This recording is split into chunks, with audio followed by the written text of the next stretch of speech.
This is an Owl Radio News special investigation. If the win-loss column is the barometer for job performance, Kennesaw State's women's basketball coach Nitra Perry is scoring satisfactory. Perry, who just completed her third season with the program, led the Owls to a 17-13 finish, their best as a D1 program this past season. But behind the scenes, not everything is running so smoothly. That's at least according to former players and some parents who contend the opposite. Allegations of preferential treatment of players, verbal and physical harassment, and negligence towards injuries have been corroborated by multiple sources close to the program. Brianna Mosley is one of those players who was removed suddenly from the roster in January of 2015 toward the end of non-conference play, now speaking out against the coaching staff in place.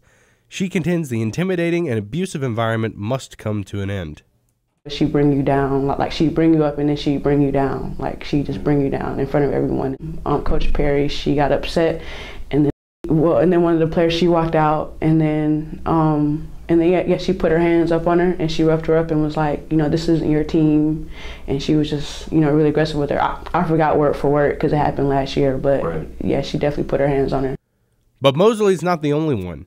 20 players have either left or been removed from the basketball team in 3 seasons, as well as 3 assistant coaches, the most recent being Coach Talvis Franklin and a team trainer.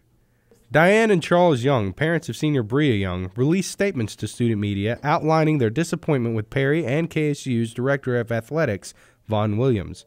They claim Williams has twice set up personal meetings with players and parents, but when the concerned parties arrived, Perry took his place. Quote, as a father and former D1 student athlete who had an amazing college experience, it is heartbreaking to sit back and watch this mistreatment continue toward my daughter and to feel so helpless to change the situation. It has been nothing short of agonizing as a parent to witness the fear, intimidation, threats, and mistreatment our daughter has been subjected to over the last 3 years playing for Coach Perry. They also corroborated unfair double standards. Mosley signed a scholarship contract that outlined drinking as a terminating offense, despite the fact that she was 23 years old. That wouldn't be a red flag, except an underage athlete, 19-year-old Kelly Dukoski, was arrested for underage consumption of alcohol and obstruction of justice on November 30th, 2014, and did not lose her scholarship. Do you feel that this is outside of what would be considered, just pushing you or trying to get you? Yes, definitely. I've had tough coaches. I've had really good coaches, and I can understand when a coach is trying to make you better, and then you understand what they're trying to tell you. You see the same vision.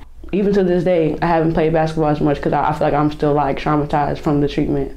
Mm-hmm. I feel like it affects me in all areas of my life, just her. Mm-hmm. But I just don't want any other players that have to go through the things that I had to, go through. Owl Radio contacted the Department of Athletics communication staff on March 30th of this year and did not receive statements or an opportunity to interview Perry or Williams. For Owl Radio News, I'm John Fletcher.